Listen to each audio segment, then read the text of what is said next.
Well, let's open our Bibles to Acts chapter 27. Many of you might recall the movie The Perfect Storm. It's a very interesting, true movie about the 1991 Northeaster, or the Halloween storm, as many people refer to it. Five sword fishermen who died. Sorry for the spoiler alert. It wasn't an alert, I just told you.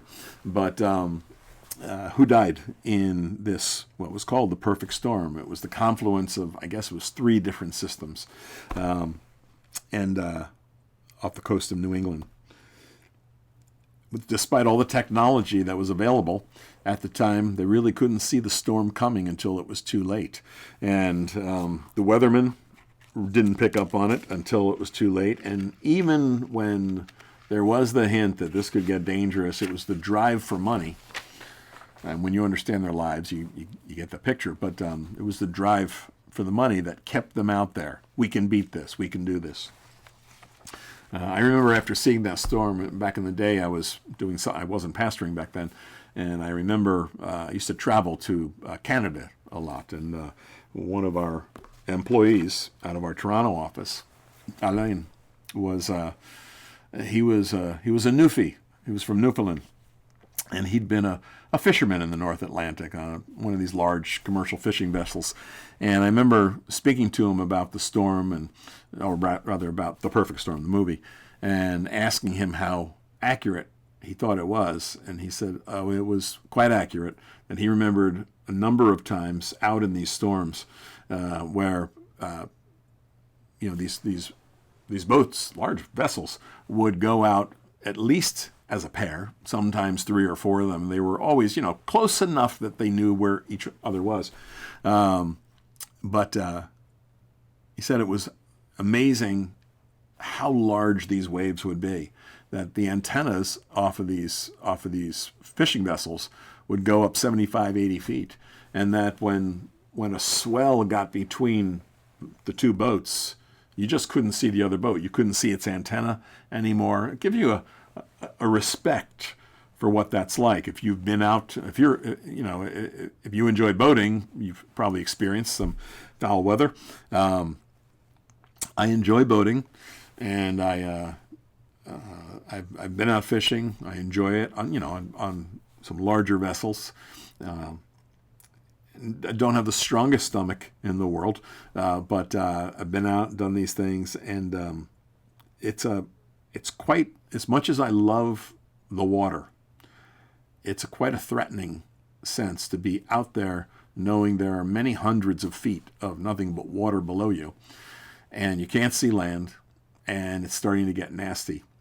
And there's not much else you want at that point, at least for landlubbers like me, but to get back to shore. So my first experience with that, I think I was probably in 5th grade. And with my dad, it was just the two of us, and I never really thought of it until I got older. You don't need to hear all this. But, as a dad, realizing what my father must have been going through at that time, just needing to get to land. So, okay, so anyhow, these perfect storms come in our lives, and of course, that happens in spiritual terms too, right? Obviously, we have the physical, and we're going to read about that today, but there's a spiritual aspect of storms that occur in our lives. Paul, after he's completed his 3rd missionary journey, we read that he goes up to Jerusalem. He's arrested 3 times in 2 days. I mean, it's a record for Paul. In any event, he, through a series of events that we've gone over a number of times, he ends up in Caesarea, under protection in Caesarea. Those from the high priest's office and the other priests have come down to make their case against Paul. He's offered the opportunity, first of all, by Governor Felix, but then also by Governor Festus, to make his case in Jerusalem. Paul says, I'm in Caesar's court. There's no way I want to go back there. I've come to Caesar. I want to appeal to Caesar. Festus says, well, into Caesar you'll go. And so we see that Paul has made his case before Felix, before Festus, and now as Herod Agrippa and his wife Bernice, his half-sister, I might add, after they've come, they all recognize that Paul could have been set free had he not appealed to Caesar, but now he's going to be sent to Caesar. That's how we ended chapter 26. We are now going to be entering into chapter 27. I want to reiterate something again. We have these two books, the book of, or the Gospel of Luke, right? He's not one of the 12, but he was a gospel writer. And so he writes Luke, and then he also writes the book of Acts, or what often I'll refer to as Luke Volume 2, because they really are quite connected. There are many reasons that people may offer as to why Luke wrote this, but I do believe, and it's just my belief, and others believe it too, but it's my belief for a number of reasons that Luke wrote this for one particular purpose, and that is that these would be the legal documents, Luke, what we call Luke and the book of Acts, that these would be the legal documents that would accompany the Apostle Paul as he goes before Caesar Nero. So, if you think of it that way, when you read through Luke and the Acts of the Apostles, you'll get a better understanding, or you may begin to see, oh yeah, maybe that is really what's going on here. Luke is going to stay with Paul all the way on out through 2 Timothy, which is the last of Paul's writings, written from prison in Rome. He will be released, by the way. He'll make his appeal to Caesar, and Nero will see no reason to hold him. He'll set him free. Tradition says that there's actually a fourth missionary journey. We've been through some of that. I'm not going to go through that again. And it's after that, as Nero is going nuts, it's after he hears the gospel. Apparently the devil's really working on him. He sends out his emissaries to find Paul, bring him back, puts him back under arrest, and that's when he loses his head in 68 AD. Luke doesn't record any of that for us because Luke has only written this up through when he makes his appeal to Caesar. There's no reason to finish that. It's done as far as he's concerned at that point, and then Paul is set free. So anyhow, hopefully that may help you in some of these things. Most of you, if you've read through this before, you know that this is the chapter that deals with the great storm on the sea, the shipwreck. And it is, you may also be aware that in 2 Corinthians chapter 11, Paul talks about everything that he's been through, the difficulties that he's experienced in his ministry. And he includes a listing of 3 shipwrecks. This is not one of them. So there are at least 4 shipwrecks that Paul has experienced. And I find that to be fascinating. He'd actually written to his second letter to the Corinthians 3 years earlier than this. So he departs for Rome from Caesarea when we pick up in August. I just want to give you some scope of this before we dive in. You just can't resist some of the puns. They're just there. But he departs from Caesarea for Rome around August of 59 AD. And he's going to arrive in Rome sometime in the spring, April-ish, of 60 AD. So this is a much longer journey than was expected, 2,000-mile trip with a huge detour involved. By the way, we talk about storms. Someone wrote years ago, I don't know who first used it, but every teacher loves to use it.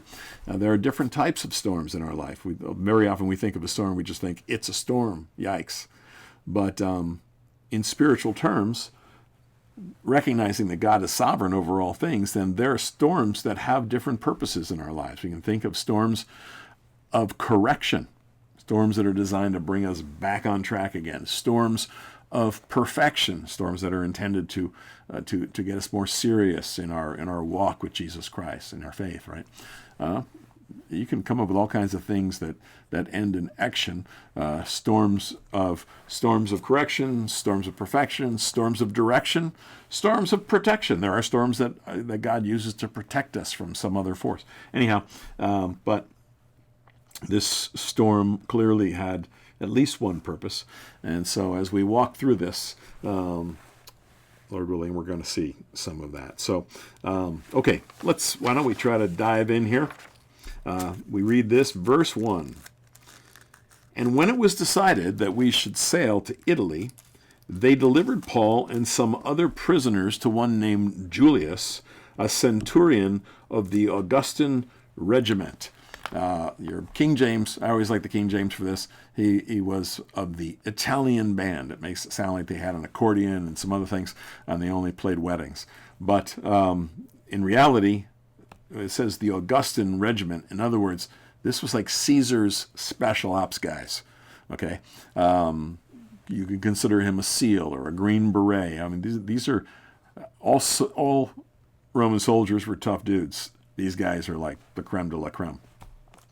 And so entering a ship and I can mispronounce these just as well as the next guy, so bear with me. If you think it can be pronounced better, let me know and I'll let you teach. But so entering a ship of Andromedium, we put to sea, meaning to sail along the coast of Asia. Aristarchus, and you might remember his name, so we have the Aristarchus, Luke, and Paul traveling together. Aristarchus, a Macedonian in Thessalonica, was with us. And the next day we landed at Sidon. So basically they've gone up the coast from, I don't have maps here, but most Bibles have maps in them, so you can refer to that. I've also referred you some other resources that are great Bible atlases that you can use, and they're very much worth your while. So in any event, you can track along with Paul's course here. The next day we landed at Sidon. So they're gone about 75 miles north. And this is interesting to me. Julius treated Paul kindly, and he gave him liberty to go to his friends and to receive care. I think there, for a number of reasons, we've listened to teachers who have characterized Paul in ways that I think are not fair. We do get the sense from the Word that Paul was short of stature, had eye problems. He might have, based upon why we think he had those eye problems, he might have had weepy eyes a lot. Definitely had problems seeing, so he might have been squinty. One resource I read said he had a kind of an odd-looking nose. I'm trying to stay away from anything that may sound anti-Semitic, but these are just, well-intended descriptions of him. So here's this rabbi, short of stature, kind of a squeaky voice, some say. Anyhow, as we go through that, and we may think sometimes that Paul was kind of crabby. I don't know that he was. He certainly, from a general human standpoint, we could think of reasons that would justify crankiness because of some of the things he'd been through. But the respect people had for him is quite interesting. And here is a Roman soldier with this responsibility. And we find out there are 276 souls aboard ship. And here's this Paul, a political prisoner, and the others are probably they've committed capital crimes, so there's another intention for them. But here's a political prisoner, and he hasn't gotten to know Paul that long, but he's probably heard from Festus and some of the other centurions who've been around Paul that not a bad guy. And it's evident as we go through this story. Get on with it, John. I know what you're saying. But already Paul has earned his respect, and he's treated with that regard from Julius. So, you think about this. Here's a man responsible for all of the prisoners. You lose one, your life is in danger. You'll die for having lost prisoners. So he really trusted Paul to allow him to go and to spend time with his friends in Sidon. And so he did. He found friends there. There's a church there. It's been some time before the Apostle Paul, since the Apostle Paul has had opportunity to worship with other believers in a church setting of any sort. And but he keeps his word, obviously. Anyhow, Julius allows him to do that. And so we read here that when he had put to sea from there, verse 4, we sailed under the shelter of, or to the lee, to the south of Cyprus, because the winds were contrary. Now it's August. It's going to get dicey beginning in October to November. That's when things get really bad. But anyhow, the winds were contrary, and when we had sailed over the sea, which is off Cilicia and Pamphylia, we came to Myra, a city of Lycia. And there the centurion found an Alexandrian ship sailing to Italy, and he put us on board. So Julius has, a lot of control over this situation. Julius has, he has the responsibility. He has the gold or the credit card, so to speak, because, full faith and credit of the Roman Empire would have been a big deal to anybody who was renting ships or anything of that nature. He's able to get ships as they travel along. He's not able to get a nonstop until this point. He's got a local, right?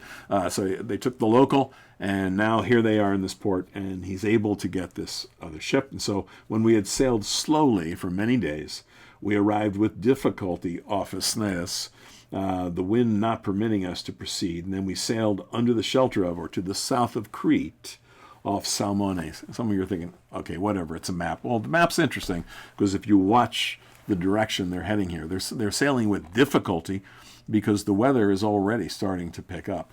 So they've been traveling south of what you and I would call Turkey today, Asia Minor, and now they come to the south of Crete, Salmone, that area. And passing it with difficulty, we came to a place called Fair Havens. That sounds good, doesn't it? Near the city of Lycia.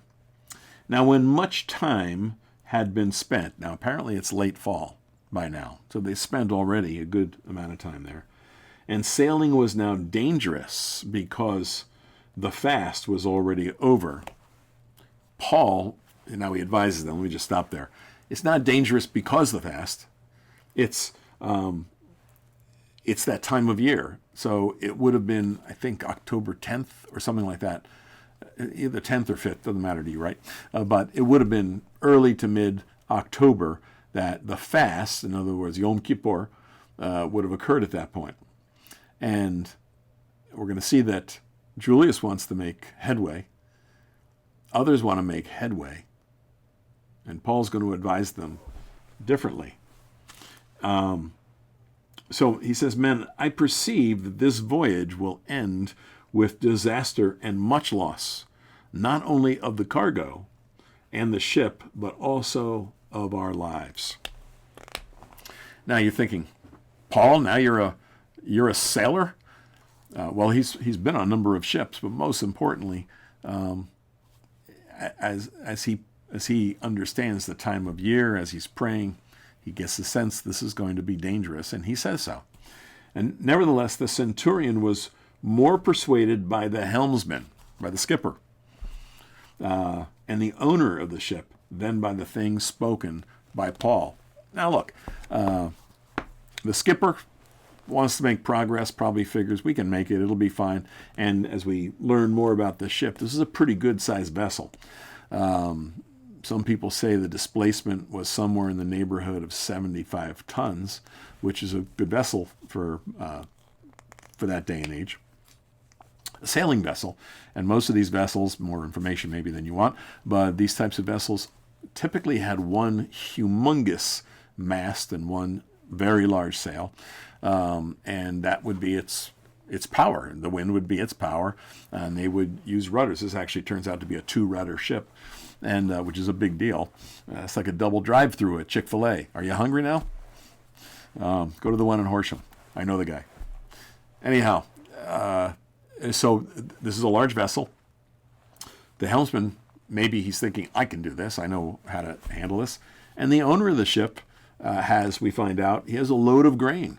They would have taken the grain off the ship from Alexandria. Alexandria was the second largest city in the Roman Empire in those days. And they were famous for a number of things.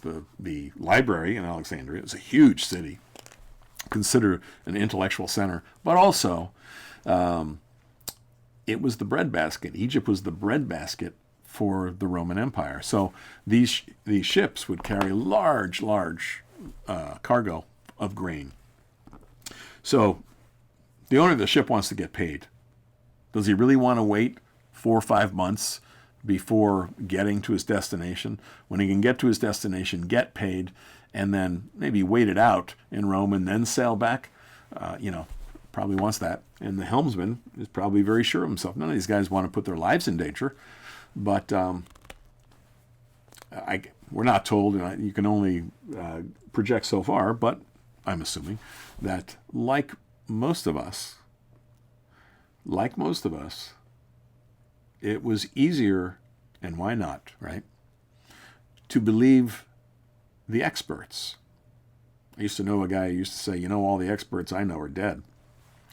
Well, there's something to that, I guess. But it's easier to believe the experts when it comes to a sailing vessel than a 60-year-old, because that's what he is at this point. That's an old man in those days, a 60-year-old Jewish rabbi. And so they listened to these guys instead of Paul. And because the harbor was not suitable to winter in, or King James, I think, says it wasn't commodious. It may have been fine as far as protecting the ship, but from the sailor standpoint, there's nothing to do there. There's nothing to do there. That's the idea. At least if we're going to winter somewhere, let's at least go someplace that has a couple bars or a casino, or I don't know, whatever sailors wanted in those days. Probably the same thing they want today. And so they wanted something else, maybe some action for the winter. Because the harbor was not suitable to winter in, the majority advised to set sail from there also, so if by any means they could reach Phoenix, a harbor of Crete, opening toward the southwest and the northwest, and winter there instead. So that's what they're interested in.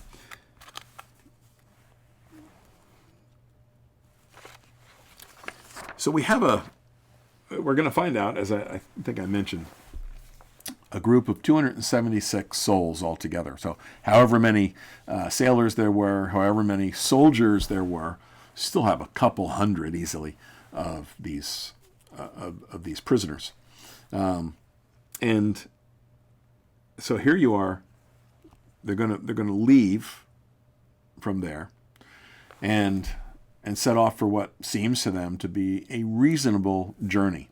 If you're from my generation, you remember there was a TV show that started that way. Just a few people on board.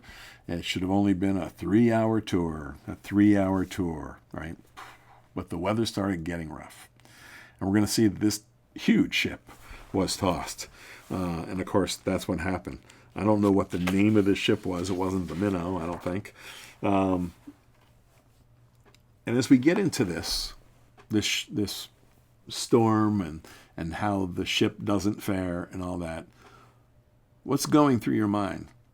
Because whether you've been in a real storm like this, whether you've been in, we go through all sorts of storms in our lives, we have to keep certain things in view. Or we're going to read about anchors that are used. And in most cases here, when you're thinking of anchors, don't think about big iron anchors that go down and hook onto a rock down on the seafloor, but rather sea anchors, if you're familiar with a sea anchor, often shaped, sometimes it's made of some sort of fabric or very, very sturdy fabric, often shaped in a conical fashion. So it has a small hole at one end, large hole at the other, attached with ropes. You'd throw it out from the stern, and the water, as you're moving forward, the water would be caught in the large, right, through the large hole, but it can only go through the back hole so fast. It's called a sea anchor, and it puts drag on the ship while you're still able to move forward, just not as fast, and you might have a little bit more control over the ship. Nevertheless, in all of that, what's happening here shakes everybody to their innermost man. And what is it that keeps Paul going in this? And you may think it's his faith in Christ. I have no doubt about that. You may think it's a sense of purpose. It's a peace that he has from God. I'm sure of that.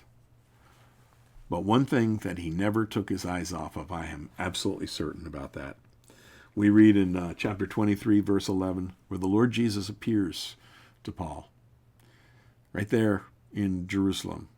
And he says to him, "Be of good cheer, Paul, for as you have testified for me in Jerusalem, so you must also bear witness at Rome." Paul knows he's going to Rome. And as I've said before, I mean, if I was hearing that, I'm Paul, I'm hearing that, I'm like, great, I'm ready to go to Rome. I've always wanted to go to Rome. This is like the kind of the height of my ministry career.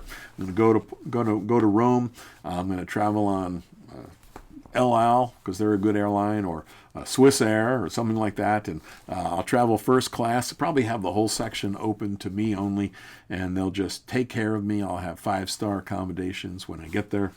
But of course it didn't happen that way, did it?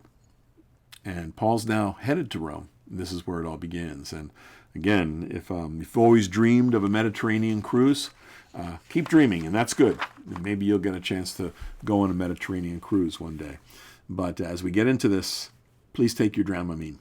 As I mentioned earlier, this is one of those situations where the way Luke has recorded this, you can taste the salt in the air. You get this sense of the wind whipping and the waves crashing over this ship. And yet they make it. So we read this, verse 13, "When the south wind blew softly." Don't you love that? It sounds like Hawaii, Tahiti, the South Sea Islands. It just, the south wind blew softly. That's so inviting. The storms always start that way, don't they? The south wind blows softly. You gotta say it like Barry White would say it. The south wind blew softly. That's no Barry White.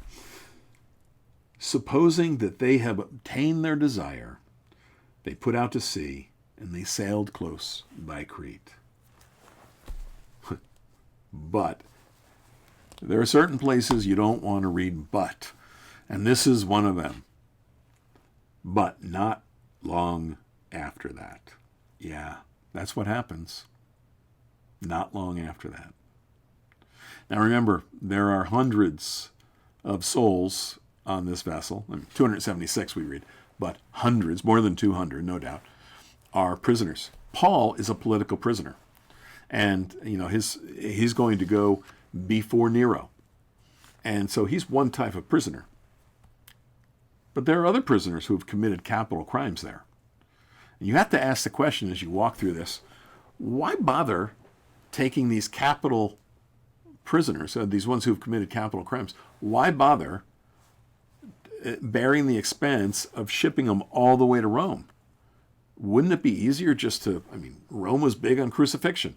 Wouldn't it be easier just to crucify them in somewhere? Whether it was in Israel or in Egypt or in, Lebanon area, Tyre and Sidon, those areas, wherever they committed the crimes. After all, Rome's in charge of the whole area, and they do this with prisoners a lot. Why would they be shipped? Don't ever forget the Colosseum. See, in those days, and by the way, this is important, I think, for us to remember. In those days, Rome had gotten to the point where the common man wasn't really able to make that much of a living, not like he had been able to before that. And so the things that the common man cared about was basically, I want to eat and amusement, entertain me. And so the cry of the common people was bread and circuses. Feed us and entertain us. And the circuses were prisoners that were thrown to the lions and the other wild animals. Prisoners who were tied up in animal skins and then given to the wild dogs. If you've seen Gladiator, you have a little sense of this. It was a brutal, brutal time. That's why they bore the expense of sending these prisoners to Rome, because they were to entertain the common people. Amusement. The word muse means to think. When you put the prefix a in front of that, it negates. It means not. So amusement in our society, actually amusement in our nation, is an enormous industry. Many, many billions many hundreds of billions of dollars. I guess we're probably in the trillions at this point, that are spent on amusement. Why? To get our minds off the world and just to entertain us. What have we done during this pandemic? Most people, I mean, the joke's always about Netflix and that sort of thing. That's the fact, right? So, in any event, that's happening. That's why these prisoners, that's why there's so many of them aboard this ship. Not long after this, south wind blew softly. I love that. It sounds like a song. A tempestuous headwind. This is not just a headwind. This is not a harsh headwind. This is a tempestuous headwind. Arose, and it was called a Euroclydon. Euroclydon. Euroclydon. Two words, north and east. It's the Mediterranean version, or I guess the combination of Mediterranean Adriatic seas, but it's their version of what we would call a nor'easter. Bad news, okay, the perfect storm. Anyhow, this Euroclydon arose, basically a hurricane. Not a happy time. So when the ship was caught and could not head into the wind, I mean, they tried to do everything they could do. They're trying to tack. They're trying to do everything they can do to direct this ship. They couldn't do anything. They could just let it drive. And so that's what they did. And running under the shelter, or to the south, of an island called Clota, we secured the skiff with difficulty. You know, large vessels like this would carry a small vessel. Often they would just let it trail behind, but now they're trying to secure it, tie it up to the ship so they wouldn't lose it. You would carry the small vessel so that you could anchor the ship offshore and then row in, or in some cases sail, that skiff. That it wasn't like a 12-foot boat. It could have been much larger than that, but no, sorry, they called it a skiff. You don't care. And that's how they would get to land. So, in any event, when they had taken it on board, they used cables to undergird the ship, and fearing lest they should run aground on the Syrtis sands, they struck sail and so were driven. So, in other words, if you got into a storm like this, because now they're getting into the open sea with the wind blowing down on them, the tendency was to drive ships the hundreds of miles to the south, right off the course of what we would call Libya today. And those are the Syrtis sands. In other words, sandbars that were further out into the open water, so that if you were driven into one of those, the whole ship would shudder. You'd get jammed up on the sandbar, and the ship would fall apart, basically. So they were going to do everything possible to avoid that. They struck sail. They were driven.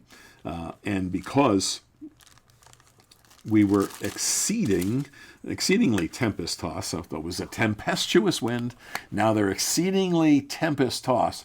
I think 3 times Paul's going to use this term tempest or tempestuous. This is a big deal. The next day, they lightened the ship. What does that mean? They started throwing overboard everything, not the cargo, right? The cargo is money. But everything they can possibly get rid of, any furniture, anything that's not nailed down, including things that were nailed down, getting rid of these things. The higher you can be on that water, higher your chances of survival. And navigation, maneuvering, rather, on the water. And so because we were exceedingly tempest-tossed, verse 18, the next day they lightened the ship. On the third day, 3 days. Look, I've been in some storms, and you're there for 4 hours. Or hard water for 5 or 6.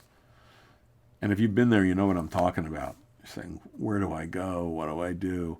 I maybe some of you people have done this, where you go out, and in my younger days, I would go out on party boats, you know what I mean, where you might have 50 people aboard this vessel, and everybody's, fishing for flounder or blues or, whatever the case is, off the Jersey coast. And when the weather gets rough, like, you don't know where to go. If you go inside the cabin, there's a lot of people who are, I don't want to get gross, but they're not happy people. They're not happy sailors. And maybe they're losing their lunch or something like that. So you say, if I stay in there, I'm going to be just like them. So you go outside, and you can't figure out which place is better for you to be.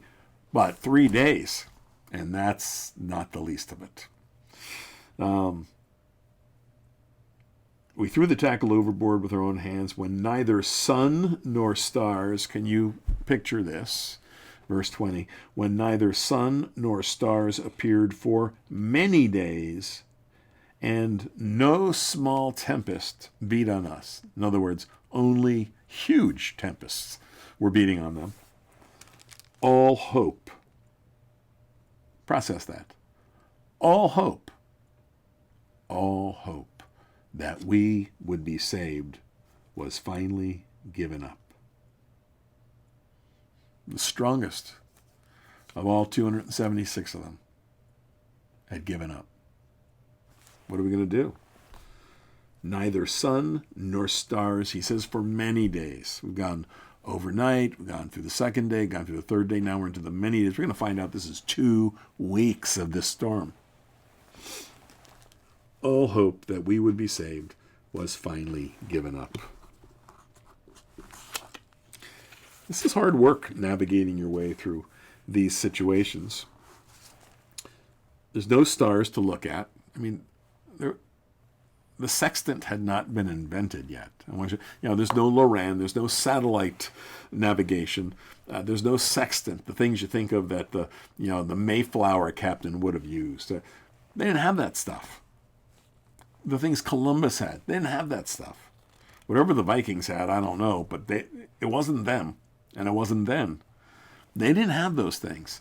They had the stars. They knew where Polaris was. They knew what to expect in terms of, some of the major constellations. And you can navigate by those if you can see them. Or by the sun, or for that matter, the moon. They couldn't see any of those things. It's days. You're navigationally blind. You're exhausted.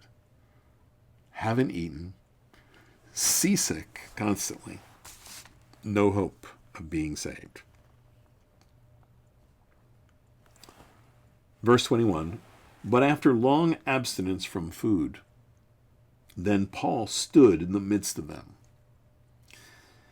And he said, men, you should have listened to me. Now, let me finish something. No, I'm just going to say it. There's no way in the world, based upon the way that we really do know the Apostle Paul, that he was pulling the I told you so card. He's not a smart aleck. He's trying to make the point. He's earned their respect in other ways at this point. And because he has, but they didn't listen to him in terms of, the fact they were going to sea when they really should have been more cautious. That's why Paul says, men, you should have listened to me. And you should not have sailed from Crete and incurred this disaster and this loss. But now I urge you to take heart. Take heart means be encouraged. He's telling them all, but I'm urging you, take heart. Be encouraged, for there will be no loss of life. Wow. How do you know that? Well, Paul has said many things to them so far, so he's listening to them. There's not going to be any loss of life, he says. But only of the ship. The ship's going to be lost, but no loss of life. How do you know that, Paul? For there stood beside me this night an angel of the God to whom I belong and whom I serve. And that angel said to me, don't be afraid, Paul. You must be brought before Caesar. Acts 23:11. You must go to Rome. You must be brought before Caesar, and indeed God has granted you all those who sail with you. Therefore, take heart, men. He's talking to every single one of them. For I believe God that it will be just as it was told me. However, we must run aground on a certain island. See, there's a purpose in this storm. This is one of those. We're going to find out. I don't know what you think. We have this tendency to read stories like this through the eyes or through the lenses of our own life experiences. So we have this tendency to think that the whole time you've just been holding on for dear life. But they couldn't eat. They've all lost their lunch. They're exhausted. They're famished. But who wants to even think about eating in a time like that? But 2 weeks, I believe, by now, Paul has made his rounds through every single man on that vessel. And there are some rough dudes who've been there, soldiers included, sailors included, but certainly so many of those criminals, the ones who have committed these capital crimes. There must have been murderers there, insurrectionists. And he says, take heart, for God is going to rescue us, but the ship's not going to be saved through all of this. No, the 14th night, think about that. 2 weeks from now, the 14th night had come as we were driven up and down in the Adriatic Sea. About midnight, the sailors sensed that they were drawing near some land. They could. One writer talks about how you can, and I've never experienced this. I've only been in ships with motors, but that you can hear breakers, that it's a distinct sound as you're getting close to the land.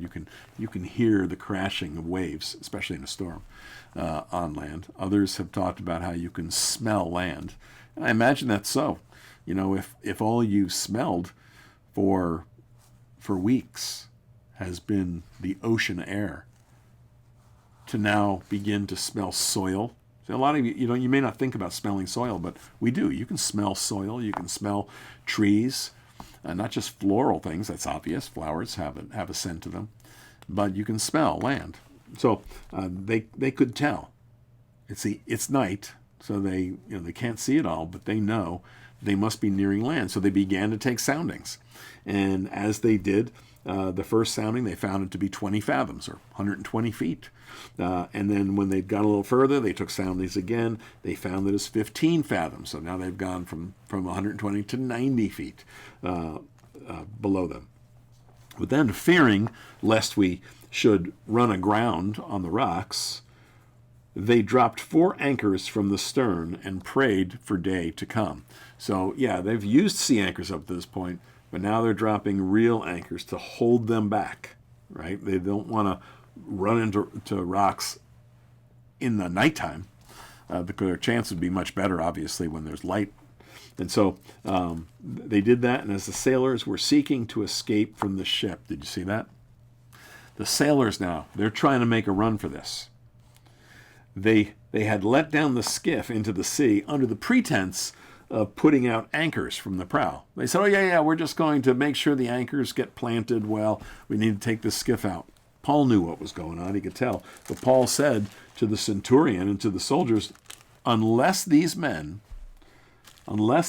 stay in the ship, you cannot be saved. He's telling them, look, you can try anything you want to, but unless those guys stay with us, none of us are going to survive here. The soldiers will not survive. He's not making a bargain with God. What he's saying is, we need their expertise. They have to operate this vessel, so they need to stay here too. And the soldiers cut away the ropes of the skiff and let it fall off.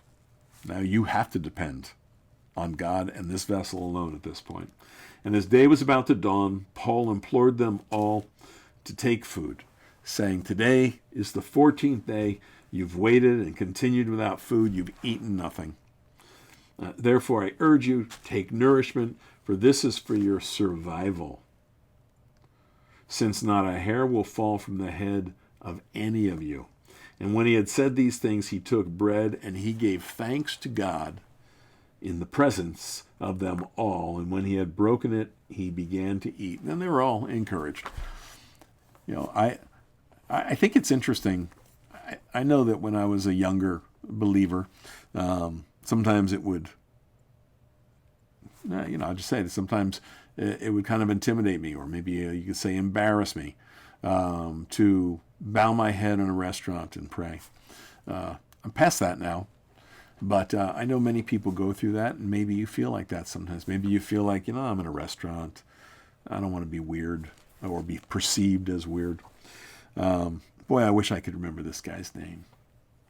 Maybe it'll come to me before the study's over. But a guy I used to listen to on the radio a lot. And I remember he spoke at a Calvary men's retreat, Calvary Philly men's retreat many years ago, back in the 90s. And he was talking about, because he taught out at Biola, the Bible Institute of Los Angeles. And he was out to lunch at, I don't know, a Denny's or something like that out there in Los Angeles. And he was with a number of professors and pastors and a whole bunch of students. And there were like, 10 of them or something at this big table in the middle of Denny's. And, what's his name? Big man. He must be about 6'4", 5", huge guy. And big voice. And so they're all getting their meals, and guys are like getting ready to eat. So he turned to one of the men he was sitting next to, and he says, don't you guys pray before you eat? And one of them said, in settings like this, we always want to be careful that we don't give off the vibe that, we're weird or something like that. And David Hawking, that's his name. And Hawking said, okay. He stood up and he shouts out, can I have your attention, please? How would you feel about that one? Especially if you're one of those guys who said, we don't want people to think we're a little strange. Can I have your attention, please? I have here a number of students from the Bible college, and they're a little squeamish about praying in public. So what we're going to do here is I'm going to lead us all in prayer. So would you just stop what you're doing, your conversations, whatever right now, and would you join us as we pray? And he says, Our Father in heaven, everybody, they drop their silverware and they put their heads down. It's true. Sorry, I really found it very funny. Prayed through the whole thing. And I don't know whether those guys ever prayed in public again, but that was a lesson. Don't let anybody hold you back. Let me tell you, and I mean that, don't let anybody hold you back. It doesn't matter who they are. It doesn't matter what they've been through. It doesn't matter if they've committed capital crimes. God is the one. God is the one who cuts through all of that. You get to a point, like they say there's no atheists in foxholes. You don't find atheists in a shipwreck like this, because you get to a point you're crying out for God. He prayed. He thanked the Lord for the food. No doubt asked for safety, knowing God would keep his word. And sometimes it's right to ask God for things, no question about that. But I've learned in some cases it's right to all cases, it's right to thank God for the things his word says about safe travel and things like that. We don't always have to be begging for things that God's already promised. Thank God for his word. Thank God that he always does come through. Okay, so I'm sorry, I got to keep moving here. I shouldn't be taking so much time going off on these little excursions. But so he prays. They were all encouraged. They took food themselves. And in all, we were 276 persons on the ship. So when they had eaten enough, they lightened the ship and they threw out the wheat. They have lightened the load. They have thrown out the tackle, right? In other words, all the ropes, all the pulleys, all those things that operate the sail, they've thrown that overboard. Everything that has any kind of weight, they've thrown it overboard. They've thrown out everything. They've saved the cargo for last. I mean, let's face it, the owner of the ship wants to get paid. I don't know what kind of insurance policy he has, but he'll be responsible for this. They threw out the wheat into the sea, and when it was day, they didn't recognize the land, but they observed a bay with a beach, and onto which they planned to run the ship if possible. They can't, there's no skiff, right? They're going to have to run this one way or the other and take their chances. So when they had eaten enough, they lightened the ship, they threw out the wheat. Verse 40, they let go the anchors and left them in the sea. So they cut the ropes of the anchors. Now they're free from anything that would hold them, dependent only on God and the currents. Meanwhile, loosing the rudder ropes, And they hoisted the mainsail to the wind and made for shore. But striking a place where two seas met, you have two senses of current. Maybe you've seen that.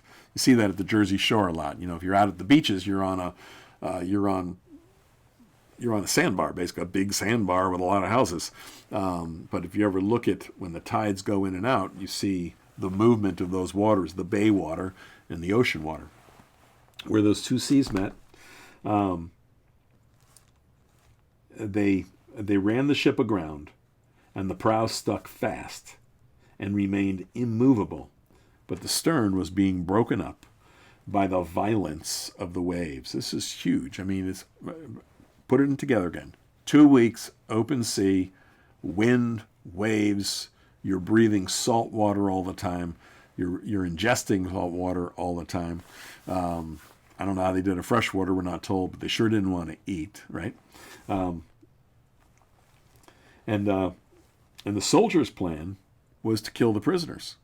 They're like, let's just get rid of them, lest any of them should swim away and escape.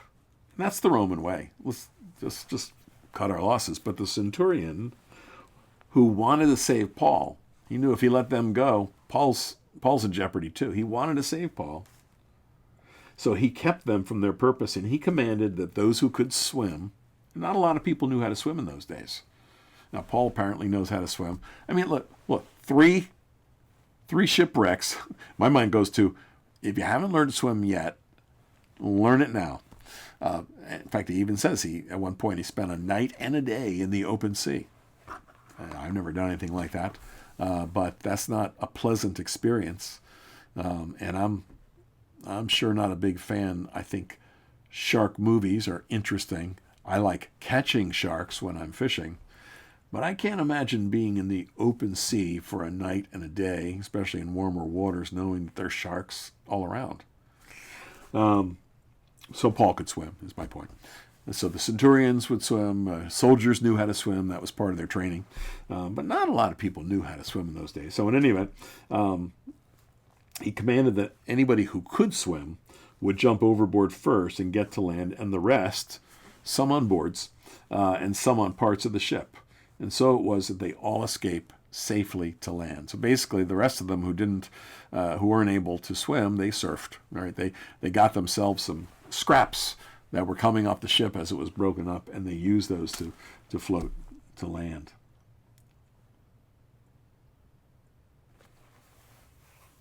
Nah, I'm not going to do that.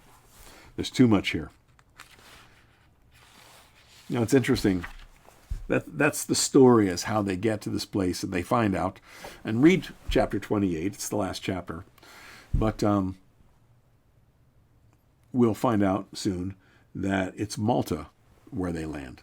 In fact, Luke's writing is so accurate that Bob Cornuke, if you're not familiar with Bob Cornuke, I encourage you to look him up. Bob Cornuke has done a lot of great stuff. One of the things he was involved in early on, back in the late 90s, was finding the real Mount Sinai. He was one of the first guys who got there. And so Cornuke was involved in that. Cornuke was involved with Irwin on the search for Noah's Ark. He's been involved in a number of things so far. But he was very much involved in the search for the anchors from the ship, Paul's ship. Because the description that Luke has given us was so accurate, Cornuke and the guys he worked with were able to find the shore and roughly where those anchors would have been left. They found a couple of those anchors already. And there's actually a tradition on Malta about Paul and Luke and Aristarchus, etc., being shipwrecked there. Chapter 28 is great. We find out much of the purpose for this storm. One of those was to land at Malta, was to preach the gospel there, for many to be healed. Many miracles were performed, including Publius was the governor of the island, and his father was sick with dysentery, and Paul was able to pray for him, and he was healed. Gospel was preached, and a very early church began there because of that shipwreck. And as we go through that, as you read ahead and as we get there next week, of course, you'll see that they make their way from there up to Syracuse, Rhegium, up to, do I want to say Puteoli? Anyhow, they finally port in, I think it's Puteoli, and then they make their way to Rome from there. So that'll be good stuff to look at. But if Paul's saying, be encouraged. God has made it clear to me by way of his angel that we're going to make this. He had an audience. These men listened to him. No doubt he had led so many of them to Christ already during that time. And I bet he had a full shipload of, if nothing else, a very large percentage of those men were saved, but a full shipload of men, sailors, soldiers, criminals who were saved, though they may have been thrown to the wild animals in the Colosseum. They ended up, and you're going to meet them someday, they ended up with the Lord in heaven because they trusted Jesus Christ. Paul says, get rid of the lifeboats, cut the lines. We can't depend on those. He says, if you want to survive, you have to stay on board and trust the captain of this ship.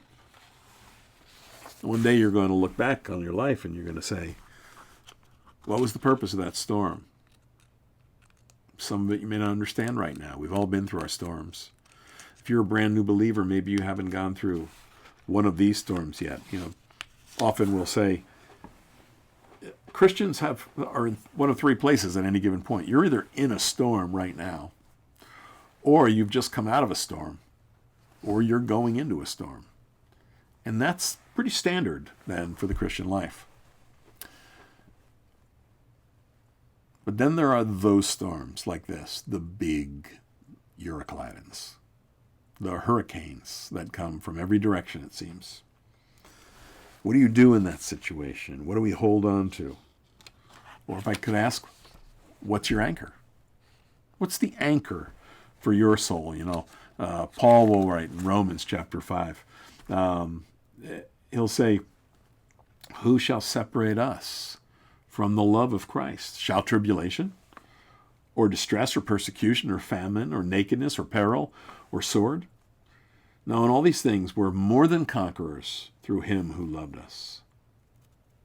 For I am persuaded that neither death, nor life, nor angels, nor principalities, nor powers, nor things present, nor things to come, nor height, nor depth, nor anything else in all creation shall be able to separate us from the love of God, which is in Christ Jesus, our Lord. What are the anchors in your life? What are the anchors you depend on in the storms of life? Your faith has to be one of those. Another one, of course, has to be the purpose of your life. What's the purpose of your life? Jesus Christ, if he's your Lord, you already know something about the purpose for your life. And your life is valuable, and you're not leaving planet Earth until the day. And there's nothing you can do about that. There's nothing you can do about that. Our day is numbered. And when that number comes, that's when we're leaving planet Earth. Do you know God's purpose for you? I remember, was it the Imperials? That's who it was. Sang this song, I want to say it was 1980. He didn't bring us this far to leave us. He didn't teach us to swim, to let us drown. He didn't build his home in us to move away. He didn't lift us up to let us down. No, he didn't. God has a purpose. You may not enjoy what's going on in your life at any given point, but God very much has a purpose for your life. Storms come in our lives, and one of the key questions we ask is why? God, why? If you love me, why? Right? We do. We ask that question a lot. I know we do. Paul says this, again, Romans chapter 5. He says here, having been justified by faith, We have peace with God through our Lord Jesus Christ, through whom also we have access by faith into this grace in which we stand, and we rejoice in the hope of the glory of God. Not only this, watch this, not only this, but we also glory in tribulations, knowing that tribulation produces perseverance, and perseverance produces character, and character produces hope. In other words, maturity. And hope does not disappoint us, because the love of God has been poured out in our hearts by the Holy Spirit who was given to us. You know, we want to ask why. Why do these things happen in our lives? The son of a wealthy and godly man threw a party. And in the middle of that party, suddenly a great storm blew up in the midst of them, destroyed the house, and all of his brothers and sisters died. That man's father was Job. Job cried out to God. Why? He says, the Lord gives, the Lord takes away. But as he looked at his life, this, plus everything else, all the material goods, okay. But all my children? Why? You know, very often we look at the book of Job, we say, what's the theme in the book of Job? And many people will say, well, the theme of Job is, why do the righteous suffer? The book never answers that question. It just doesn't. But it gives us insight into what's going on behind the scenes. It certainly was given to us to illustrate for us how the godly can respond when Satan rises up. Because God allows him to. Jonah was running from God. And you know what happened. Huge storm, probably like a Euroclydon. Probably they just didn't call it that. Out in the Mediterranean. And they got to the point, I'm not going to go through the whole story, we don't have time. You know it, read it again. But in the middle of that storm, he says, I'm the reason for this storm. Throw me overboard, and the storm will end. He wanted to die anyhow. He didn't want to obey God. He didn't want to do what God wanted him to do. And so he was thrown overboard, swallowed by what? A great fish. A fish that was designed to fit him right in his mouth and in his gullet. And then he spit him up on dry land, and he made his way to Nineveh, smelling like fish guts. The disciples were in a stormy sea, in the Sea of Galilee. Twice, I may add. They were fearful of drowning, right? Who wouldn't be? Jesus calmed the sea. Why? So they'd learn to trust him. Why does God allow these things in our lives? I know that I don't always have the answers to these things.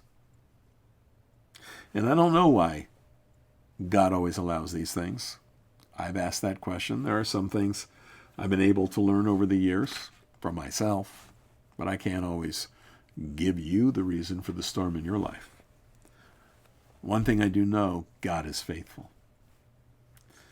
And I know that God produces a deeper relationship between us and him through these storms. I just read from Romans 5. You know, it's interesting. We read this in Hebrews 11, the great hall of faith. We read about all the different people, all the different situations that they went through. And the writer goes on to say, and what more shall I say? He talks about, he's already talked about Noah. He's talked about Enoch and Noah, and he's talked about Abraham and Sarah. And, he goes on about all of them, and about Isaac and about Jacob and all this. And then he talks more then about Gideon and Barak and Samson and Jephthah and David and Samuel and everything. He says, the world was not worthy of them. And your inclination is to say, yeah, but I'm not on that list. Don't be so sure. If you've been washed in the blood of Jesus Christ, the world is not worthy of you. God has a great purpose for your life. And knowing that, and knowing what God has done for us, he says, God, let me read this to you. It's Hebrews chapter 6, beginning in verse 17. God, who determined to show more abundantly to the heirs of the promise the immutability, the unchangeableness of his counsel, has confirmed by oath that by two immutable things, two unchangeable things, in which it's impossible for God to lie. Did you know that? That we might have strong consolation, we who have fled for refuge, to lay hold of the hope set before us. Great hope. And he said, and I love this, and we have this hope as an anchor for our souls. What anchor do you have? The anchor of your faith? Great. It's important, obviously. The anchor of purpose for your life, what God has determined for you already, and that you have a sense you're headed toward. You're in a storm, but you're still headed for that purpose. But we have this hope as an anchor for our souls, sure and steadfast, that enters the presence of God behind the veil, where our forerunner has entered before us, Jesus, our high priest forever, according to the order of Melchizedek. God produces this much deeper relationship. Oh, there's terrible storms, the loss of a child, storms in a marriage, financial disaster, the pain and betrayal experienced in a divorce, the erosion of our love and dependence on God as a result of some pain, some physical pain and disease in our lives. Why? Why, God? Why do you do this? And I know that many of us have heard this before, but it's still true. You know the poem, no doubt, and I'm not going to recite it here, but you can look it up. About the person with the dream, that God had said, no matter what happens, I'll always walk beside you. He said, but in my dream, Lord, I saw that two sets of footprints in the sand as we walked together. But in the most difficult times of my life, I only saw one set of footprints. How can that be? You promised that you'd never leave me. And of course, you know the rest, right? That's what the Lord said, oh, my child. It was in those times that I carried you. It's cute. It's important. It's true.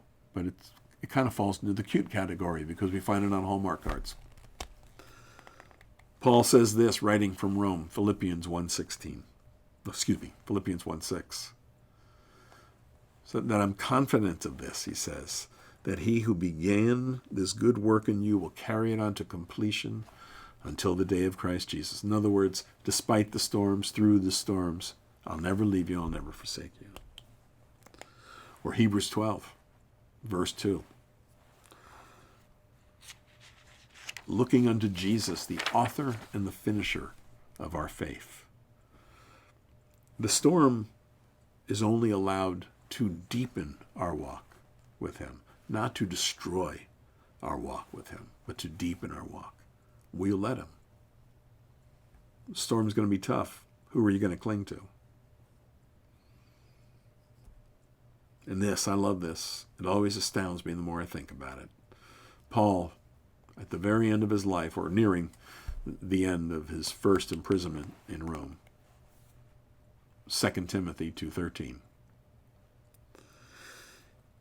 He says, if we are faithless, then God remains faithful.